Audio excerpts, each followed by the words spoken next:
दोस्तों यदि आप तैयारी कर रहे हैं टीजीटी, पीजीटी या फिर टीआरई 4 या फिर प्राइमरी सुपर टेट, आज की इस वीडियो के माध्यम से आप अपनी तैयारी को चेक करिएगा कि आपकी तैयारी कैसी है। आज की इस वीडियो में हम पॉलिटी से 30 महत्वपूर्ण प्रश्न लेकर के आए हैं। एकदम नए पैटर्न पर आपको ये क्वेश्चंस देखने को मिलेंगे। सारे क्वेश्चंस कठिन नहीं होंगे और सारे प्रश्न आसान भी नहीं होंगे।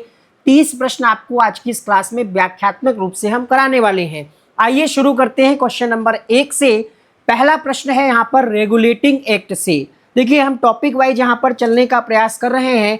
जब आप पॉलिटी पढ़ते हैं तो स्टार्टिंग में आपका पहला चैप्टर आ जाता है कि भारत का संवैधानिक विकास कैसे हुआ।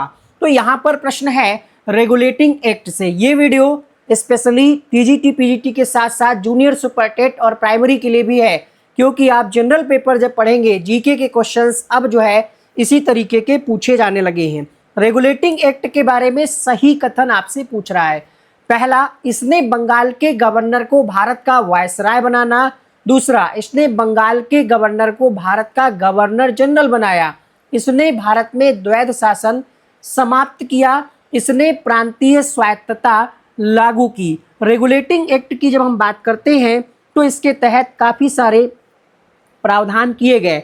ईस्ट इंडिया कंपनी के कर्मचारियों में जो भ्रष्टाचार था उन पर नियंत्रण स्थापित करने के लिए ये एक्ट लाया गया और इसी के माध्यम से कंपनी द्वारा कह सकते हैं कंपनी पर ब्रिटिश संसदीय नियंत्रण स्थापित करने का प्रयास किया गया था। अगर हम इस प्रश्न के सही जवाब की बात करें तो इस प्रश्न में आपका उत्तर क्या जाएगा, आप सोचिए। और जिस भी प्रश्न का आपको उत्तर पता है कमेंट बॉक्स में लिखते चलिएगा, जिससे आपको पता चलेगा कि आपने कितने प्रश्नों के आंसर सही किए हैं। क्वेश्चन नंबर 1 में आपका सही जवाब हो जाएगा, इसने बंगाल के गवर्नर को बंगाल का गवर्नर जनरल बनाया।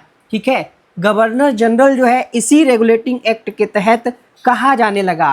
ठीक है, ध्यान रखिएगा। यहाँ पर बात करें, अगर हम प्रश्न आपसे बनता है कि बंगाल का प्रथम गवर्नर कौन था, जब आपसे पूछेगा कि बंगाल का प्रथम गवर्नर, ऐसे प्रश्नों में बहुत कंफ्यूजन हो जाता है। तो रॉबर्ट क्लाइव जो है बंगाल का पहला गवर्नर था, सिर्फ गवर्नर ध्यान रखिएगा। फिर बंगाल का अंतिम गवर्नर कौन था, वॉरेन हेस्टिंग्स। जो अंतिम था वही पहला गवर्नर जनरल बना। तो बंगाल का पहला गवर्नर जनरल कौन बना, आप ध्यान रखिएगा, वॉरेन हेस्टिंग्स। फिर बंगाल वाली बात जब खत्म हुई तब कहा जाने लगा भारत का पहला गवर्नर जनरल। तो भारत का पहला गवर्नर जनरल कौन था, विलियम बेंटिक। और भारत का पहला वायसराय कौन था, लॉर्ड कैनिंग। भारत का अंतिम वायसराय कौन था, लॉर्ड माउंटबेटन। ये कहना कि भारत का वायसराय बनाया गया गलत है। द्वैध शासन इसके तहत नहीं समाप्त किया गया था और ना ही प्रांतीय स्वायत्तता लागू की गई थी। हाँ, इसी एक्ट के तहत कलकत्ता में सुप्रीम कोर्ट की स्थापना की गई थी 1774 में और इसी को एपेक्स कोर्ट का नाम भी दिया गया था। इतना आप याद रखिएगा। आगे बढ़ेंगे प्रश्न संख्या 2 के लिए। प्रश्न संख्या 2 क्या कहता है, आइए समझने का प्रयास करते हैं। क्वेश्चन नंबर 2 में कहा जा रहा है, भारत शासन अधिनियम 1935 की महत्वपूर्ण विशेषताएं आपसे पूछी जा रही हैं। एक कोई विशेषता आपको बताना है। देखिए हमारा जो संविधान था ये उसके पहले की चीज़ें हैं। आप जानते हैं 1909 का भारत परिषद अधिनियम था, फिर 1919 आया, फिर 1935 वाला जो है उससे प्रश्न पूछा गया है। ठीक है, यहाँ से शुरुआत होती है प्रांतीय स्वायत्तता की। तो इस प्रश्न में अगर आपने अपना उत्तर बी सोच रखा है, बी आपका उत्तर है, तो आपका उत्तर बिल्कुल सही है। ध्यान दीजिएगा, ये जो एक्ट था 1935 का भारत शासन अधिनियम कहा गया और इसी के तहत प्रांतों में द्वैध शासन की व्यवस्था को समाप्त किया गया, ना कि केंद्र में। तो ध्यान रखिएगा, इसी के तहत प्रांतों में जो द्वैध शासन की प्रथा थी उसको समाप्त कर दिया गया। इसके अलावा 1935 में मतदाताओं की जो संख्या थी 1919 के 50 लाख से बढ़कर 3 करोड़ हो गई थी, यानी लगभग 10% जनता को मताधिकार प्राप्त हुआ। और ये मताधिकार जो है संपत्ति की योग्यता पर आधारित हुआ करता था। इस प्रश्न में आपने उत्तर जाना, ऑप्शन नंबर बी सही हो जाएगा। 1935 के अधिनियम के पहले की अगर हम बात करें तो भारत में एकात्मक शासन प्रणाली थी और 1935 ईस्वी के अधिनियम के द्वारा ही भारतीय रियासतों को पहले ब्रिटिश शासन के साथ समान संघीय व्यवस्था में लाने का प्रयास किया गया था। तीसरा प्रश्न क्या कहता है, प्रश्न संख्या 3 देखिएगा। क्वेश्चन नंबर 3 में आपसे क्या पूछा जा रहा है, काफ़ी महत्वपूर्ण प्रश्नों का कलेक्शन है और अगर आपके क्वेश्चन गलत हो रहे हैं तो आपको अच्छे से थ्योरी पढ़ने की आवश्यकता है। भारत शासन अधिनियम 1935 के अंतर्गत अखिल भारतीय संघ के संबंध में कौन सा कथन सही है? 1935 से ही एक और प्रश्न है, अखिल भारतीय संघ की यहाँ पर बात कही जा रही है। पहला विकल्प है संघ तत्काल अस्तित्व में आ गया था। दूसरा, इसमें केवल ब्रिटिश प्रांतों को शामिल किया गया था। संघ की स्थापना के लिए देशी रियासतों की सहमति आवश्यक थी। देखिए, इस अधिनियम के तहत क्या था, अखिल भारतीय संघ बनाने का प्रस्ताव किया गया था, लेकिन उसमें जो है देशी रियासतों ने शामिल होने से मना कर दिया था, इसलिए ये जो मामला था वो पेंडिंग में रहा।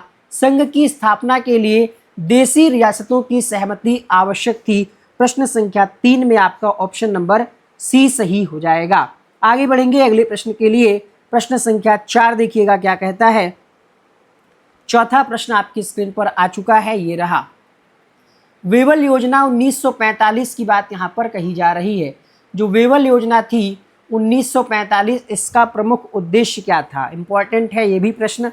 4 जून 1945, ठीक है, 4 जून की बात है 1945। उस समय वायसराय थे, उनके द्वारा भारत में जो संवैधानिक गतिरोध था उसको दूर करने के लिए एक योजना तैयार की जाती है जिसको हम वेवल योजना के नाम से जानते हैं। तो वायसराय की कार्यकारिणी परिषद का पुनर्गठन करना इसका प्रमुख उद्देश्य था। ठीक है, इसमें जो है वायसराय, कमांडर इन चीफ के अतिरिक्त शेष सभी सदस्य जो है भारतीय होते थे। कार्यकारिणी परिषद की बात करें तो इसमें मुस्लिम सदस्यों की संख्या हिंदुओं के बराबर प्रस्तावित की गई थी और कार्यकारिणी जो परिषद वो एक अंतरिम राष्ट्रीय सरकार के समान होनी थी। ये इसके कुछ प्रमुख प्रावधान थे। क्वेश्चन नंबर 5 देखिएगा। ठीक है, ये जो हमने आपको अभी भी बताया है बंगाल के पूरे इतिहास के बारे में, गवर्नर के बारे में, तो बंगाल का पहला गवर्नर रॉबर्ट क्लाइव, अंतिम गवर्नर वॉरेन हेस्टिंग्स। जो अंतिम गवर्नर था वही बंगाल का पहला गवर्नर जनरल कहलाया, वॉरेन हेस्टिंग्स। फिर बात आती है यहाँ पर बंगाल वाली प्रथा समाप्त हुई, फिर कहा जाने लगा भारत का पहला गवर्नर जनरल कौन कहा गया? William Bentinck.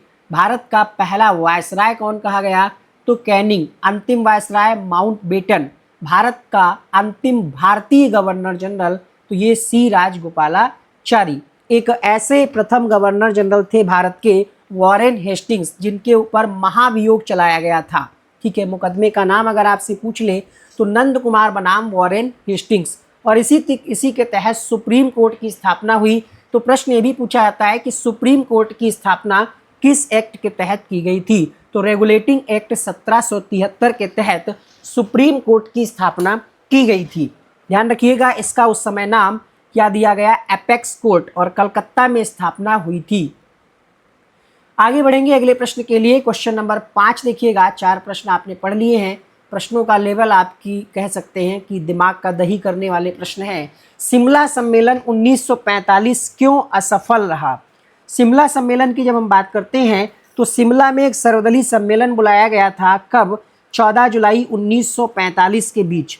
ठीक है, 1945 में ये हुआ। इसमें कांग्रेस की ओर से किसने नेतृत्व किया, ये भी प्रश्न बन सकता है। तो कांग्रेस की ओर से मौलाना अबुल कलाम आज़ाद। मौलाना अबुल कलाम आज़ाद के द्वारा इसका नेतृत्व किया गया। प्रश्न बनता है कि शिमला सम्मेलन में कांग्रेस की तरफ से अध्यक्षता किसने की या नेतृत्व किसने किया? अध्यक्षता कहना गलत होगा, तो मौलाना अबुल कलाम आज़ाद। मुस्लिम लीग क्या चाहती थी? मुस्लिम लीग चाहती थी कि इसमें जो है जो ये टीम होगी, कार्यकारिणी परिषद होगी, उसमें मुस्लिम सदस्यों का चयन सिर्फ वही करेगी, ये चाहती थी। लेकिन कांग्रेस ने इस प्रस्ताव को अस्वीकार कर दिया, इसीलिए शिमला सम्मेलन जो है असफल हो गया। यानी इसके अकॉर्डिंग हम 5वें प्रश्न में क्या विकल्प चुनेंगे? प्रतिनिधित्व का विवाद था, क्योंकि यहाँ पर भैया मांग जो है कांग्रेस वाले नहीं माने थे। तो पहला ऑप्शन यहाँ पर सही हो जाएगा। 6ठा प्रश्न है, देखिए इसकी व्याख्या पढ़ सकते हैं। मुस्लिम लीग की जीत थी। मोहम्मद अली जिन्ना चाहते थे कि वायसराय की कार्यकारी परिषद में सभी मुस्लिम सदस्य केवल मुस्लिम लीग से ही चुने जाएं। कांग्रेस ने इस बात को नहीं माना। ठीक है, और वैचारिक मतभेद थे। जिन्ना का दावा था कि कांग्रेस मुसलमानों का प्रतिनिधित्व नहीं कर सकती। इसी को लेकर के बात बिगड़ गई और फिर ये समझौता जो है, ये सम्मेलन जो था शिमला सम्मेलन कहा गया इसको, ये असफल हो गया। अंतरिम सरकार का गठन 2 सितंबर 1946 को किसके नेतृत्व में हुआ? अंतरिम सरकार से प्रश्न आता है। कैबिनेट मिशन के तहत, आप जानते हैं कैबिनेट मिशन के तहत अंतरिम सरकार का गठन होता है। घोषणा हुई 1946, 24 अगस्त को घोषणा हुई और गठन हुआ 2 सितंबर 1946 को। इसका उद्देश्य क्या था? भारतीयों को शासन चलाने का प्रशिक्षण देना। और अंतरिम सरकार ने 15 अगस्त 1947 तक काम किया। प्रश्न बनता है कि कब तक काम किया अंतरिम सरकार के द्वारा? तो जब तक हमारा देश आज़ाद नहीं हुआ था तब तक जो है ये जो टीम थी अंतरिम सरकार की, उसने काम की। प्रारंभ में मुस्लिम लीग ने अंतरिम सरकार में भाग नहीं लिया, लेकिन 26 अक्टूबर को अंतरिम सरकार में मुस्लिम लीग के लोग भी शामिल हो गए। प्रश्न बनता है कि अंतरिम सरकार में अध्यक्ष सहित कुल सदस्यों की संख्या कितनी थी? तो कुल 15 लोग थे। ठीक है, ये ध्यान रखिएगा। अध्यक्ष और 6 सदस्य कांग्रेस से थे, 5 सदस्य मुस्लिम लीग से थे, 1 सिख, 1 ईसाई और 1 पारसी था। अंतरिम सरकार के पहले अध्यक्ष कौन थे? ये आपसे प्रश्न बन सकता है। यहाँ पर आपसे पूछ रहा है किसके गठन में, तो आप ध्यान रखिएगा, इसका उत्तर हो जाएगा पंडित जवाहरलाल नेहरू। अंतरिम सरकार के ये उपाध्यक्ष भी बनाए गए थे। आगे आपसे प्रश्न बनता है कि अंतरिम सरकार के बारे में एक भीमराव अम्बेडकर का स्टेटमेंट है कि एक ही सरकार को 2 राष्ट्र चला रहे हैं। ये भीमराव अम्बेडकर ने कहा था। काफ़ी सारे प्रश्न यहाँ से बनते हैं कि अंतरिम सरकार में कृषि मंत्री कौन था, ये मंत्री कौन थे, तो उसके बारे में भी हम आपको बता दें। आप पढ़ते हैं श्रम विभाग, श्रम मंत्री जो है जगजीवन राम जी थे। सरदार बलदेव सिंह रक्षा विभाग इनके पास था। वित्त मंत्री लियाकत अली खां थे। सरदार वल्लभ भाई पटेल के पास गृह विभाग, सूचना विभाग था। पंडित जवाहरलाल नेहरू के पास विदेशी मामले और राष्ट्रमंडल था। ठीक है, इसके अलावा विधि वाला जो कानून वाला मुद्दा था वो किसके पास था? तो ये मुस्लिम लीग के एक सदस्य थे, जोगेंद्र नाथ मंडल के पास था। सी राजगोपालाचारी इनके पास शिक्षा और कला विभाग था। यहाँ से प्रश्न आपकी परीक्षा में बन जाता है। ठीक है, और इसी एक्ट के तहत वायसराय और भारत सचिव के पद को भी समाप्त कर दिया गया था। आगे बढ़ेंगे अगले प्रश्न के लिए। Question number 7। 7वें प्रश्न में देखिएगा क्या कह रहा है, पूछा क्या जा रहा है, और तब तक आप इस वीडियो को लाइक कर दीजिए। कुछ आसान प्रश्नों की सीरीज में ये है क्वेश्चन कि संविधान सभा की पहली बैठक कब हुई थी? संविधान सभा की पहली बैठक कब हुई थी? अब हम आपको थोड़ा सा इसके बारे में कहानी, मतलब पूरा बैकग्राउंड बताने का प्रयास करेंगे। अगर आपको हमारा बताया हुआ समझ में आता है तो कमेंट करिएगा, तो हम इसकी सीरीज़ आगे कंटिन्यू करेंगे, वरना यहीं पर रोक देंगे। देखिए, संविधान है क्या? तो ये एक ऐसा दस्तावेज है जिसमें नियम और कानून हैं, परंपराएं हैं, जिसके तहत शासन का संचालन किया जाता है। और कोई भी देश हो, वहाँ की राजनीतिक प्रक्रिया के लिए ये वैध ढांचा प्रस्तुत करता है, सरकार की शक्तियों को परिभाषित करता है ये। यहाँ पर एक प्रश्न आपसे बनता है कि संविधान शब्द का प्रयोग सबसे पहले किसने किया है? क्या आप ये बात जानते हैं? पॉलिटी तो आपने बहुत बार पढ़ी होगी। क्या आप जानते हैं संविधान शब्द का सबसे पहले प्रयोग किसने किया था? हेनरी मैन ने किया था। इनकी एक पुस्तक थी the principle of the humanity in the world. British के नागरिक थे, इन्होंने संविधान शब्द का प्रयोग सबसे पहले किया था। लेकिन अगर आपसे पूछ ले कि संविधान शब्द का प्रयोग सबसे पहले किस भारतीय ने किया था, इंडियन कौन थे, तो नाम याद रखना है आपको, बाल गंगाधर तिलक ने सबसे पहले संविधान शब्द का प्रयोग किया था। ठीक है, आगे बढ़े। अगर हम बात करें इस प्रश्न की, तो आप सभी लोग इस प्रश्न का उत्तर जानते हैं कि इसका उत्तर हो जाएगा आपका पहली बैठक की जब बात आती है तो 9 दिसंबर को पहली बैठक होती है। संविधान सभा की पहली बैठक कब होती है? 9 दिसंबर को पहली बैठक का आयोजन किया जाता है। ठीक है, दूसरी बैठक कब होती है, ये भी प्रश्न आपसे बनता है। तो 11 तारीख को, 9 दिसंबर 11 बजे दिल्ली में कॉन्स्टिट्यूशन हॉल में, जिसको अब संसद भवन के केंद्रीय कक्ष के रूप में जाना जाता है, वहीं पर पहली बैठक होती है, जिसमें बुजुर्ग सदस्य थे। अस्थायी अध्यक्ष के रूप में डॉक्टर सच्चिदानंद सिन्हा को अस्थायी अध्यक्ष बनाया गया।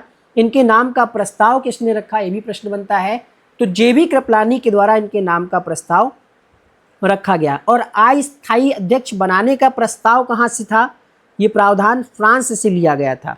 ठीक है, ध्यान रखिएगा, ये जो प्रस्ताव है ये फ्रांस से लिया गया था। इसके अलावा अस्थायी उपसभापति किसको मनोनीत किया गया? तो फ्रैंक एंथोनी को मनोनीत किया गया। प्रश्न बनता है कि संविधान सभा के पहले बैठक के वक्ता कौन थे? ठीक है, तो जेबी कृपलानी थे। पहली बैठक में कितने लोगों ने भाग लिया? 207 लोग जो है पहली बैठक में आए थे, जिसमें 10 महिला थी। ये भी आपसे प्रश्न बन सकता है। खैर, बात थी सिर्फ पहली बैठक की, तो इतना बताना पर्याप्त है। क्वेश्चन नंबर अगला देखिएगा। क्वेश्चन नंबर है आपके सामने, कितने हो गए हैं? 8वां प्रश्न था आई थिंक। क्वेश्चन नंबर 9 देखिएगा। 8वां ही प्रश्न था ना? 7वां प्रश्न था। 8वां अब आपकी स्क्रीन पर आ चुका है। संविधान सभा के अस्थायी अध्यक्ष के रूप में किसे चुना गया था? तो अभी अभी हमने आपको बता दिया, डॉक्टर सच्चिदानंद सिन्हा को चुना गया था अस्थायी अध्यक्ष के रूप में। तो इस प्रश्न का आपका सी विकल्प सही हो जाएगा। क्वेश्चन नंबर 9 देखिएगा।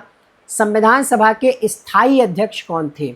स्थायी अध्यक्ष कौन थे ये आपको बताना है। चलिए, स्थायी अध्यक्ष की जब बात आती है तो डॉक्टर राजेंद्र प्रसाद जो है स्थायी अध्यक्ष के रूप में चुने गए थे। तो प्रश्न संख्या 9 में आपका उत्तर हो जाएगा ऑप्शन नंबर बी के साथ।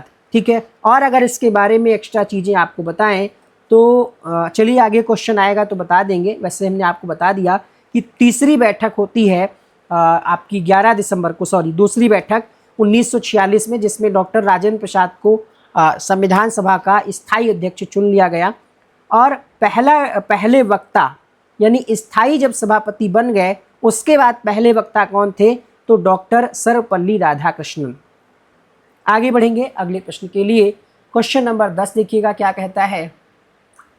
संविधान सभा की प्रश्न संख्या 10 देखिए क्या कह रहा है। 11वां लग गया। कह रहा है कि संविधान सभा की संघ शक्ति समिति के अध्यक्ष कौन थे? संघ शक्ति समिति के अध्यक्ष का नाम आपसे पूछा जा रहा है। चलिए उत्तर करिएगा। क्वेश्चन नंबर 10 की हम बात करेंगे और उत्तर हो जाएगा यहाँ पर पंडित जवाहरलाल नेहरू जो है संघ शक्ति समिति के अध्यक्ष थे। अन्य समितियों की बात करें अगर हम, तो आपसे प्रश्न बनता है कि प्रारूप समिति के अध्यक्ष कौन थे? तो आपका उत्तर क्या जाता है कि भीमराव अंबेडकर जी जो हैं ये प्रारूप समिति के अध्यक्ष थे। इसके अलावा एक प्रश्न बनता है कि सदन समिति के अध्यक्ष कौन थे? तो क्या नाम था, बी पट्टाभी सीतारमैया जो हैं ये थे। इसके अलावा एक और प्रश्न बनता है, हम बात करते हैं जब कि संचालन समिति, तो डॉक्टर राजेंद्र प्रसाद का नाम आता है। इसके अलावा आपसे प्रश्न बनता है कि राज्यों के लिए जो समिति बनी थी उसके अध्यक्ष कौन थे? तो पंडित जवाहरलाल नेहरू। चलिए क्वेश्चन नंबर 11 में आप सभी लोग उत्तर हमें कमेंट करके जरूर बताइएगा, क्योंकि अभी अभी इसकी चर्चा हमने कर ली है। उत्तर जल्दी से रोक करके वीडियो कमेंट करिए। संविधान सभा की सलाहकार समिति के अध्यक्ष कौन थे? पंडित जवाहरलाल नेहरू, सरदार वल्लभ भाई पटेल, B.R. अम्बेडकर या फिर राजेंद्र प्रसाद।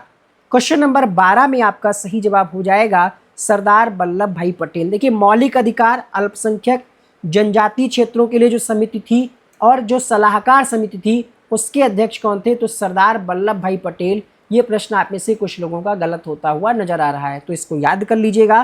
क्वेश्चन नंबर 13 है, भारतीय संविधान को हिंदी में हस्तलिखित रूप से लिखने का कार्य किसने किया? ये भी कुछ ही लोगों को उत्तर पता होगा। चलिए संविधान के बारे में कुछ आपको अनसुने फैक्ट बताते हैं जो आप में से कम ही लोगों ने पढ़े होंगे। प्रश्न संख्या 13 में तो आपसे सिंपली पूछ लिया गया और हम इसका आंसर भी आपको बता दें, वसंत कृष्ण वैद्य। जैसे आप सब लोग संविधान निर्माता की जब बात करते हैं तो नाम आता है डॉक्टर बाबा साहब भीमराव अंबेडकर। ठीक है, आप सब लोग बहुत पूछते हैं, बहुत मानते हैं, लेकिन अगर आपसे प्रश्न वो ना पूछ करके पूछ ले कि हिंदी में इसको किसने लिखा था, तो वसंत कृष्ण वैद्य ने लिखा था। प्रेम बिहारी नारायण का नाम क्यों है? क्योंकि इन्होंने अंग्रेजी में लिखा था। इटैलिक मतलब इनकी कर्सिव राइटिंग थी, इटैलिक नहीं कर्सिव राइटिंग थी इनकी, बढ़िया सी तिरछा वाली जो राइटिंग थी उसमें इन्होंने लिखा था, इटैलिक शैली में लिखा था, अंग्रेजी संस्करण था। इसके अलावा वसंत कृष्ण वैद्य के द्वारा क्या किया गया? तो हिंदी में इन्होंने इसका जो है ट्रांसलेट किया, संस्करण इन्होंने लिखा। एक और प्रश्न बनता है कि जो मूल संविधान है देखेंगे उसमें आसपास डिज़ाइन बहुत है, तो 22 चित्रों से सजाने का काम किसने किया? नंदलाल बोस ने 22 चित्रों से संविधान का जो है सजाने का काम किया है। ये कौन थे नंदलाल बोस? तो ये जो हैं शांति निकेतन के कलाकार थे और रविंद्रनाथ टैगोर का आपने नाम सुना होगा, उनसे इन्होंने शिक्षा ली थी। एक और प्रश्न बनता है कि संविधान सभा का प्रतीक चिन्ह क्या था? तो प्रतीक चिन्ह जो है हाथी था। ठीक है, हाथी जो है प्रतीक चिन्ह था। और प्रेम बिहारी नारायण जायदा के बारे में हमने आपको बता ही दिया है। भारत का जो संविधान है ये विश्व का सबसे बड़ा लिखित संविधान है। ये बात किसने कही? तो आइवर जेनिंग्स के द्वारा कही गई है। ठीक है, संविधान शब्द का प्रयोग करने वाले पहले भारतीय कौन थे? बाल गंगाधर तिलक थे। ब्रिटेन का संविधान जो है वो लिखित नहीं है, अलिखित संविधान है। क्वेश्चन नंबर 15, अमेरिका का जो संविधान है वो विश्व का सबसे छोटा संविधान है, ऐसा कहा जाता है। क्वेश्चन नंबर 11 देखिए, हो चुका है, 11 हो चुका है, 12 भी हो चुका है, 13। 14वां प्रश्न देखिएगा, संविधान सभा में देशी रियासतों से संबंधित मामलों के लिए जो समिति गठित की गई थी उसके अध्यक्ष कौन थे? प्रश्न संख्या 14। सही जवाब होगा यहाँ पर सरदार वल्लभ भाई पटेल। ठीक है, सरदार वल्लभ भाई पटेल, यहाँ पर आपका ऑप्शन नंबर बी सही हो जाएगा। भारतीय संविधान की प्रस्तावना में न्याय के कितने प्रकारों का वर्णन है? संविधान की जब आप प्रस्तावना पढ़ते हैं तो आपसे प्रश्न ये भी पूछता है कि इसकी शुरुआत कहाँ से होती है? We the people of India, यानी हम भारत के लोग, यहाँ से शुरुआत होती है संविधान की प्रस्तावना की। इससे संबंध में कई बार मामले जो हैं कोर्ट में भी गए हैं। ठीक है, जैसे आप पढ़ते हैं केशवानंद भारती बनाम केरल सरकारवाद, इसमें जो है 13 न्यायाधीशों की बेंच ने एक निर्णय दिया था। ठीक है, चलिए वो उतना डीप में अभी नहीं जाएंगे। प्रस्तावना में अब तक एक बार संशोधन हुआ है। और न्याय की जब हम बात करते हैं, जब आप पढ़ते हैं पूरी प्रस्तावना, तो कहा जाता है सामाजिक, आर्थिक और राजनीतिक न्याय। 3 प्रकार का न्याय है प्रस्तावना में ही। प्रस्तावना से कम सैकड़ों प्रश्न आपकी परीक्षा में बन सकते हैं, बनाने को आ जाए तो 3 प्रकार का है, सामाजिक, आर्थिक और राजनीतिक न्याय। पढ़ करके हम आपको बताते हैं प्रस्तावना जो है क्या कहा जाता है। हम भारत के लोग भारत को एक संपूर्ण प्रभुत्व संपन्न समाजवादी पंथ निरपेक्ष लोकतंत्रात्मक गणराज्य बनाने के लिए तथा उसके समस्त नागरिकों को सामाजिक, आर्थिक और राजनीतिक न्याय, यानी 3 प्रकार का न्याय है, ध्यान रखिएगा आप। क्वेश्चन नंबर 16 देखिएगा, प्रस्तावना में उल्लिखित न्याय के अंतर्गत कौन सा शामिल नहीं है? तो अभी भी बताया आपको, सामाजिक है, आर्थिक है, राजनीतिक है, धार्मिक न्याय जो है इसके अंतर्गत शामिल नहीं है। संविधान की प्रस्तावना के संबंध में ये संविधान का परिचय पत्र है, ये कथन किसका है? KM. Munshi, N.A. Palkhivala, Jawaharlal Nehru, doctor Bhimrao Ambedkar. देखिए, संविधान की प्रस्तावना में कई लोगों ने स्टेटमेंट दिया है। यहाँ पर आपसे पूछा जा रहा है कि ये संविधान का परिचय पत्र है, ये कथन किसका है? तो N.A. पालकीवाला का ये कथन है। अगर आपसे पूछ ले कि प्रस्तावना को संविधान की आत्मा किसने कहा, तो न्यायमूर्ति हिदायतुल्लाह ने कहा। एक और प्रश्न बनता है कि प्रस्तावना संविधान विचारों के या संविधान निर्माताओं के विचारों को जानने की कुंजी है, तो ये कथन है अर्नेस्ट बाकर का। के.एम. मुंशी ने जो है राजनीतिक कुंडली कहा है। के.एम. मुंशी ने क्या कहा है कि संविधान की प्रस्तावना क्या है? राजनीतिक कुंडली है। क्वेश्चन नंबर 18, भारतीय संविधान की प्रस्तावना की भाषा मुख्यतः किस रूप में है? विधिक आदेशात्मक भाषा है, राजनीतिक एवं दार्शनिक भाषा है, केवल धार्मिक भाषा है या प्रशासनिक भाषा है? तो संविधान की प्रस्तावना की जो भाषा है वो राजनीतिक और दार्शनिक भाषा है। यहाँ पर आपका उत्तर हो जाएगा ऑप्शन नंबर बी के साथ। अब यहाँ पर थोड़ी सी चीज़ें हम आपको और बता देते हैं। प्रश्न आपसे बनता है कि प्रस्तावना में भारत शब्द का उल्लेख कितनी बार हुआ है? लोग कंफ्यूज हो जाते हैं, इतना आसान प्रश्न है लेकिन क्या है, कभी कभी गड़बड़ी हो जाती। तो भारत शब्द का जो उल्लेख है वो कितनी बार हुआ है? 2 बार। हम भारत के लोग, पहली बार ये कहा जाता है, और फिर जब आप लास्ट में पढ़ते हैं, ठीक है, तो वहाँ पर भी देखिए, पूरा हमने आपको अभी नहीं पढ़ करके सुनाया है, पूरा इतना जो है इसमें आपको ध्यान रखना है कि भारत शब्द का प्रयोग जो है 2 बार किया गया है। ठीक है, आगे बढ़ा जाए।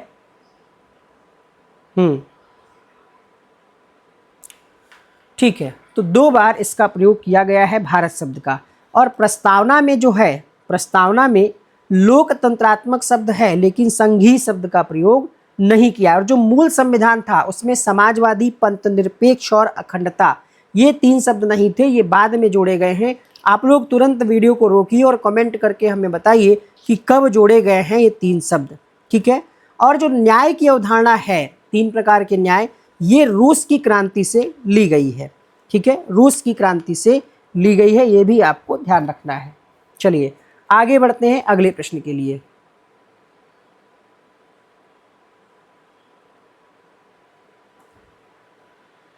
क्वेश्चन नंबर 19 देखिएगा, भारतीय संविधान में मूल रूप से कितनी अनुसूचियां हैं?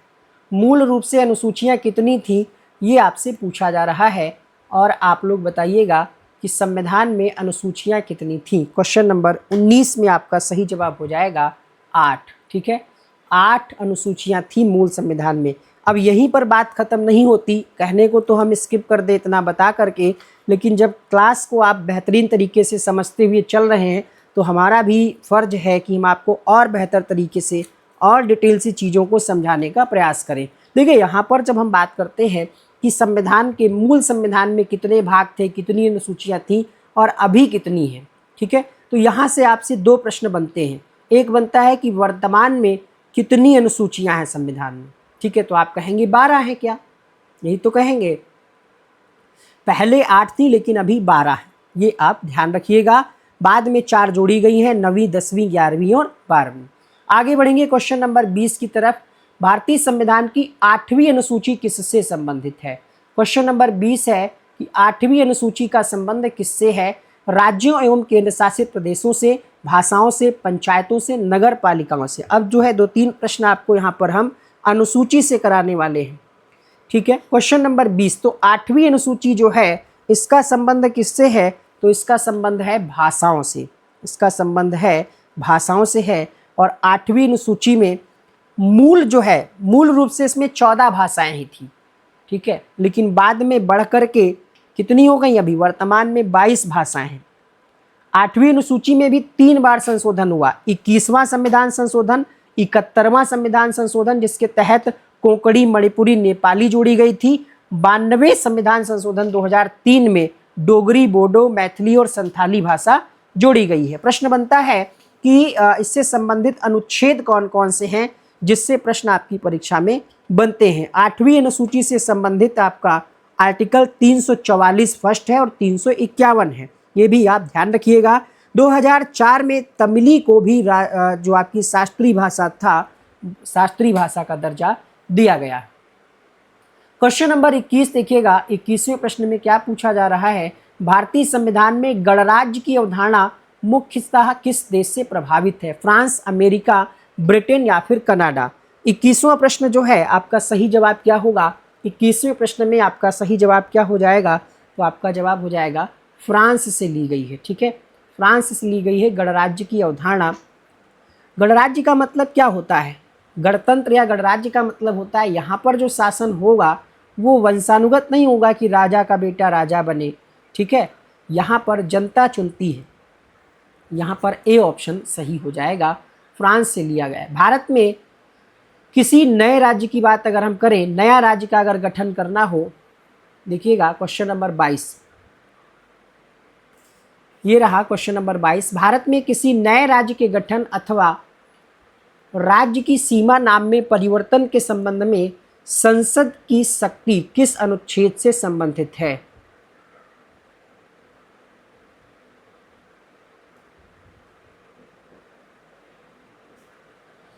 प्रश्न संख्या 22 में आपका सही जवाब हो जाएगा अनुच्छेद 3 से संबंधित है। नए राज्य के गठन के लिए संसद में नए राज्य का गठन करना हो या उसकी सीमा में परिवर्तन करना हो, ठीक है, तो इसके लिए संसद में एक प्रोसेस होता है, उसके तहत नए राज्य का गठन किया जाता है। जैसे जो भारत का संविधान है उसका अनुच्छेद 1 है, वो कहता है कि भारत क्या है? भारत राज्यों का संघ है। भारत क्या है? राज्यों का संघ है। तो ये भी आप याद रखिएगा। राज्य की परिभाषा आपसे पूछ सकता है, राज्य की परिभाषा आप क्या बताएंगे? बताइए राज्य क्या होता है? तो आप कहेंगे राज्य क्या है? राज्य के अंतर्गत क्या क्या होना जरूरी है?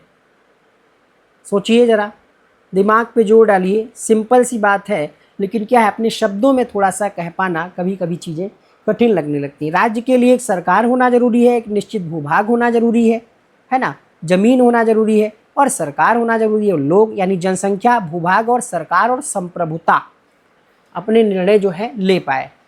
खैर यहाँ पर नए राज्य की बात कही जा रही थी, तो संसद में जो है ये प्रोसेस होता है और बिल एक लाया जाता है, केंद्र सरकार के द्वारा ही बिल लाया जाता है और नए राज्य के गठन की प्रक्रिया होती है। अगर हम पूरी प्रक्रिया की आपको शॉर्ट में प्रक्रिया मतलब बताएं, पूरे कह सकते हैं जो प्रक्रिया है उसको अगर हम शॉर्ट में बताएं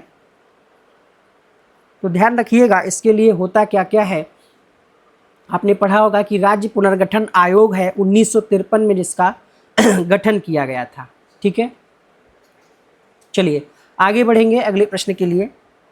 हाँ, तो हम आपको बताने वाले थे, देखिए भूल जाते हैं कभी कभी, कहना क्या होता है कह देते हैं। राज्य का जब गठन करना हो तो इसके लिए बिल लाना होता है एक तरीके से। क्या कह रहे हैं आप लोग?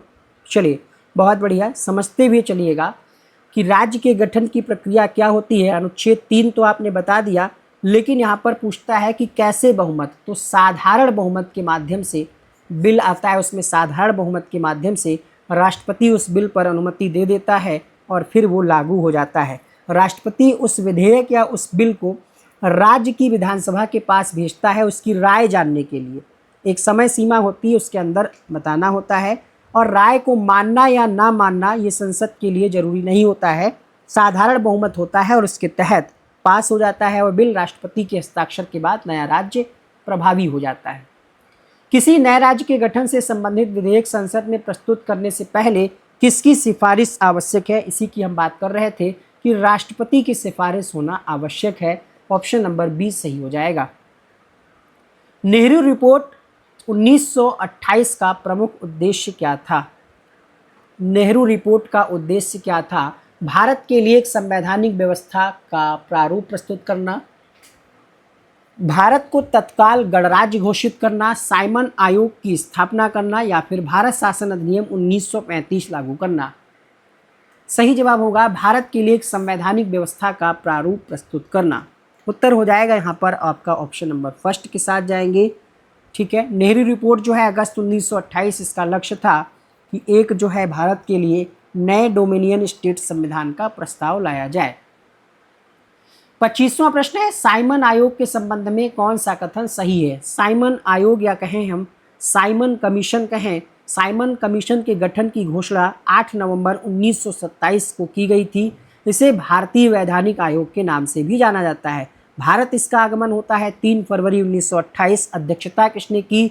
Sir John Simon. 7 इसमें ब्रिटिश सांसद थे, सभी अंग्रेज थे, और इसी बात का विरोध भी हुआ। इसमें एक भी भारतीय सदस्य नहीं था, ये कथन सही है। ठीक है, सभी जो है भारतीय सभी इसमें अंग्रेज ही थे। इसी वजह से साइमन गो बैक का नारा भी जो है लगाया गया और इसका विरोध किया गया था। क्वेश्चन नंबर 26 देखें। 26वां प्रश्न है, साइमन आयोग के अध्यक्ष कौन थे? John Simon, Stafford Cripps, Lord Irwin, Lord Simon. 26वें प्रश्न में आपका उत्तर हो जाएगा जॉन साइमन जो है ये साइमन आयोग के अध्यक्ष थे, John Simon. Option number first सही हो जाएगा। क्वेश्चन नंबर 27 है आपके सामने, पूछा जा रहा है कि भारत शासन अधिनियम 1935 के अंतर्गत प्रांतों के द्वैध शासन के संबंध में सही कथन आपको पहचानना है। प्रांतों में द्वैध शासन समाप्त कर दिया गया, प्रांतों में पहली बार द्वैध शासन लागू किया गया, केंद्र और प्रांत दोनों में द्वैध शासन समाप्त किया गया, द्वैध शासन केवल देशी रियासतों में। ये वैसे क्वेश्चन नहीं है कि आप तुक्का लगा दें या आपने रट लिया, आपको इसके बारे में डीप नॉलेज होना चाहिए कि इसमें क्या क्या हुआ था। 1935 ये, जबकि हमने शुरुआत में पहले क्वेश्चन में बताया था, पहले क्वेश्चन में ही इसी से संबंधित था, तो ध्यान रखिएगा प्रांतों में द्वैध शासन समाप्त कर दिया गया था। केंद्र वाली बात यहाँ पर गलत दी गई है। अगला प्रश्न देखिएगा, भारत में उच्च न्यायालयों की स्थापना के संबंध में 1862 में जो उच्च न्यायालय की स्थापना हुई वो कहाँ कहाँ पर हुई थी? दिल्ली, मुंबई, चेन्नई, कलकत्ता, बम्बई, मद्रास, इलाहाबाद, कलकत्ता, मुंबई, लाहौर, मद्रास, कलकत्ता। क्वेश्चन नंबर 28 में आपका सही जवाब हो जाएगा कलकत्ता, बम्बई और मद्रास, अर्थात ऑप्शन नंबर बी। किस अधिनियम के तहत की गई? तो 1861 का जो अधिनियम था उसी के तहत की गई और 1862 में ये स्थापना की गई। महारानी विक्टोरिया के लेटर्स पेटेंट के तहत की गई? कलकत्ता उच्च न्यायालय की स्थापना होती है 1862 में जुलाई में, बॉम्बे 14 अगस्त 1862 और मद्रास उच्च न्यायालय की स्थापना 15 अगस्त को होती है। क्वेश्चन नंबर 29 लिखिएगा, सर्वोच्च न्यायालय के बारे में कौन सा कथन सही है? ऑप्शन है कि ये भारत की सर्वोच्च न्यायिक संस्था है, इसकी स्थापना 1862 में हुई, ये केवल संवैधानिक मामलों की सुनवाई करता है, तो बात गलत है भाई। क्वेश्चन नंबर 29 की अगर हम बात करें तो ये भारत की सर्वोच्च न्यायिक संस्था है, ये बात सही है, इसको एपेक्स कोर्ट के नाम से भी जाना जाता है। इसकी स्थापना 1862 में नहीं हुई, भारत का जो सर्वोच्च न्यायालय है इसकी स्थापना 26 जनवरी 1950 को की गई थी। 28 जनवरी 1950 से ये कार्य करना शुरू कर दिया था। 1862 में जो आपने पहले पढ़ रखा है अभी भी पिछले ऑप्शन में, बॉम्बे मद्रास, इनकी स्थापना हुई थी, कलकत्ता, बॉम्बे और मद्रास। ठीक है, ये सिर्फ संवैधानिक मामलों की ही नहीं बल्कि दीवानी, आपराधिक सभी प्रकार के जो महत्वपूर्ण होते हैं उनकी सुनवाई करता है। सर्वोच्च न्यायालय स्वतंत्र है, उसमें संसद की अनुमति होना जरूरी नहीं है। निम्नलिखित में से किसका संबंध संविधान सभा की रियासत समिति से सबसे अधिक? अब आप चेक करिएगा और बताइएगा हमें कि इन 30 प्रश्नों में पढ़कर आपको क्या लगा। हालत खराब हुई? कितना आपका स्कोर बन रहा है? कितने गलत हुए?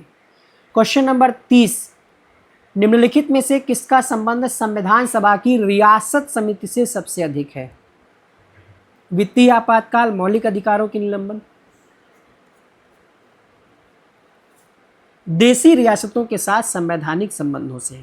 तो इस प्रश्न में आपका क्या कुछ स्कोर रहा? 30 में आपके कितने सही उत्तर होंगे कमेंट बॉक्स में ज़रूर बताइएगा। और ऐसी अगर आप और वीडियो चाहते हैं तो प्लीज़ आप जो है कमेंट करके ज़रूर बताइएगा, जल्दी से कमेंट करके बताइएगा कि ऐसी सीरीज़ और आगे जारी की जाए या फिर नहीं की जाए। कमेंट ज़रूर कीजिएगा।